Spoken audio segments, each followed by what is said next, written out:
बोलो ओंकारेश्वर भगवान की जय। जी ज्योतिर्लिंग के दर्शन के लिए आप लोग पधारे हैं। ये राम से 14 पीढ़ी पूर्व मांधाता राजा हुए हैं। शिव पुराण में उल्लेख है जिन्होंने मां से नहीं पिता से जन्म लिया था।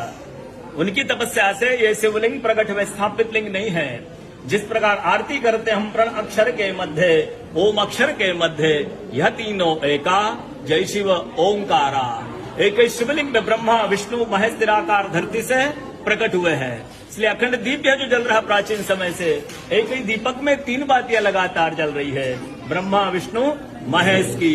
इस पहाड़ी के ऊपर 7 किलोमीटर का परिक्रमा मार्ग है, वो भी ओम आकृति में है। जो पर्वत हम प्रभु के दर्शनों के लिए खड़े हैं, ये पर्वत स्वयं शिवलिंग की आकृति में है। चारों तरफ नर्मदा मैया जलहरी बनकर बह रही है। पूरे 12 ज्योतिर्लिंग में शयन आरती होती है, लेकिन बाबा का विश्राम ओंकारेश्वर ज्योतिर्लिंग में है, तो उनके शयन के लिए झूला पलना चौपड़ पास से बिछाए जाते हैं। बाबा यहाँ विश्राम करके 3 बजे रात उठ करके महाकालेश्वर जाएंगे, वहाँ स्नान करेंगे।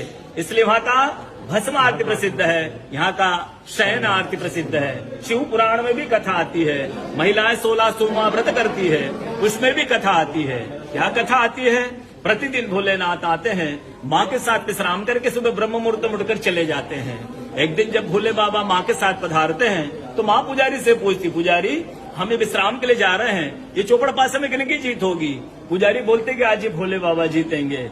ऐसा बोलकर पुजारी घर चले जाते हैं।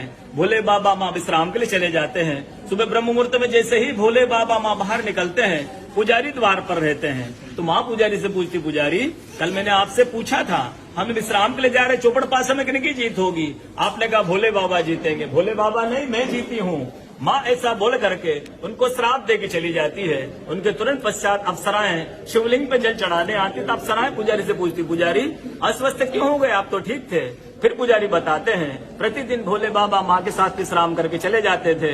कल भोले बाबा माँ के साथ पधारे, माँ ने मुझसे पूछ लिया, पुजारी हम विश्राम के लिए जा रहे, चौपड़ पासे में किन की जीत होगी? मैंने कहा भोले बाबा जीतेंगे। भोले बाबा नहीं, माँ जीत गई, माँ मुझे श्राप दे के चली गई। अप्सरा बोलती, चिंता न करो, हम अंदर जाकर शिवलिंग की पूजा करके आते, फिर इसका उपाय बताएंगे। अप्सराएं अंदर जाकर के शिवलिंग की पूजा करके बाहर आकर बोलती, पुजारी आप 16 सोमवार व्रत कीजिएगा, व्रत करते स्वस्थ हो जाएंगे, व्रत करते ठीक हो जाएंगे। ये वो कथा का दर्शन ओंकारेश्वर ज्योतिर्लिंग में प्रतिदिन होता है। बोलो ओंकारेश्वर भगवान।